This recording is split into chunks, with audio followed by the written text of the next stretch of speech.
నమస్కారం. మీ శ్రీచక్ర ఛానల్కి స్వాగతం. గ్రామదేవతలలో ఈరోజు మనం చెప్పుకుంటున్న తల్లి పేరు కుంకుళ్ళమ్మ తల్లి. ఈమె కూడా గ్రామదేవతలలో ఒకరు.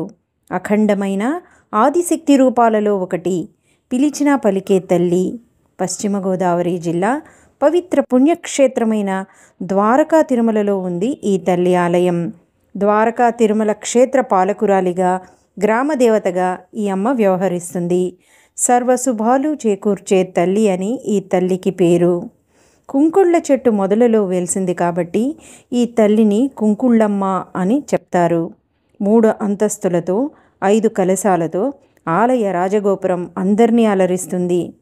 గోపురం మీద వివిధ ప్రతిమలు చూపురులని మళ్ళీ చూసేటట్టు చేస్తాయి. సువిశాల ఆలయ ప్రాంగణం ఆధ్యాత్మికత ఉట్టిపడేలా మనసుకు శాంతిని, హాయిని చేకూర్చుతుంది. ఏలూరు నుండి 42 కిలోమీటర్ల దూరంలో ఉంది ఈ తల్లి ఆలయం. ద్వారకా తిరుమల ఇలవేల్పు అయిన శ్రీ వెంకటేశ్వర స్వామివారి దత్తత దేవాలయం ఈ కుంకుళ్ళమ్మ ఆలయం. ఇక్కడ అమ్మకి విశేష పూజలు నిర్వహిస్తారు. పలు రకాలైన అలంకారాలు చేస్తారు. శ్రావణ మాసంలో వరలక్ష్మీ వ్రతం సందర్భంగా ప్రత్యేక పూజలు చేస్తారు. వివిధ రకాలైన ఫలాలతో, కూరగాయలతో అమ్మని దివ్యంగా అలంకరిస్తారు. అలాంటి ఫలాలతో, కూరగాయలతో అలంకరించిన అమ్మని చూస్తే, దర్శిస్తే కోరిన కోరికలు తీరుతాయని ప్రజల విశ్వాసం.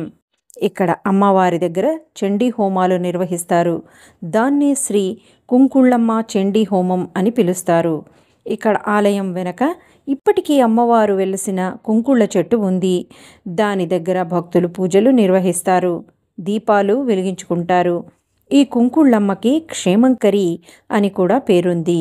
ఇక్కడ అమ్మవారికి నిత్యం జరిగే పూజలు, ఉత్సవాలు, సంవత్సరానికి 2 సార్లు ప్రత్యేక ఉత్సవాలు జరుగుతాయి. ఈమె స్వయంభూ దేవత, పిలిస్తే పలికే తల్లి. ఈమెని వెంకటేశ్వర స్వామి వారి సోదరి అని చెప్తారు. ఈ తల్లికి దేవి శరన్నవరాత్రులు అత్యంత వైభవంగా జరుగుతాయి. 9 రోజులు 9 విశేష అలంకారాలతో ఆశ్రయించిన వారి కొంగు బంగారంగా ఈ అమ్మ విరాజిల్లుతోంది. ఈ అమ్మని రేణుకాదేవిగా కూడా ప్రజలు ఆరాధిస్తారు. ద్వారకా తిరుమలలో శ్రీ వెంకటేశ్వర స్వామివారి దేవస్థానానికి వెళ్లే దారిలో ఈ తల్లి ఆలయం ఉంటుంది. ఇక్కడ ప్రతి శుక్రవారం చండీ హోమం జరుగుతుంది. ఈ తల్లికి క్షేమంకరి అని కూడా పేరుంది. అంటే ఎలాంటి ఆపద నుండి అయినా మనల్ని క్షేమంగా బయటపడేస్తుంది అని ఈ తల్లికి పేరు. ఇక్కడ అమ్మవారి ఉత్సవాలప్పుడు నిప్పుల గుండం మీద నడిచి భక్తులు అమ్మని దర్శించుకుంటూ ఉంటారు.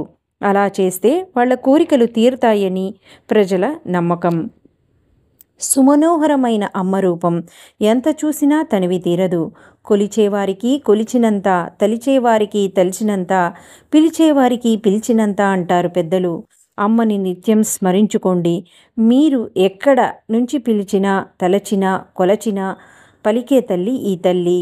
ఆది పరాశక్తి రూపమైన ఈ కుంకుళ్ళమ్మని ఆరాధించేవారికి లేదు అనేది ఉండదు. సర్వశుభాలు చేకూర్చుతుంది ఈ తల్లి. ఈ తల్లిని శ్రీ రేణుకాదేవి కుంకుళ్ళమ్మ అని కూడా పిలుస్తారు. ఇక్కడ అమ్మని దర్శించటానికి భక్తులు పెద్ద సంఖ్యలో వస్తారు. అమ్మ పాప సంతాపహరిణి, శ్రీచక్ర రాజవాసిని, సర్వశుభంకరి, సర్వక్షేమంకరి. అమ్మా కుంకుళ్ళమ్మ తల్లి శరణం శరణం, నీ పాదాలే శరణం. మీకు మా ఛానల్ నచ్చితే కనుక తప్పకుండా లైక్ చేయండి, షేర్ చేయండి, సబ్స్క్రైబ్ చేసుకోండి. మళ్ళీ ఇంకో ఎపిసోడ్లో ఇంకో తల్లి గురించి చెప్పుకుందాం. హరి ఓం.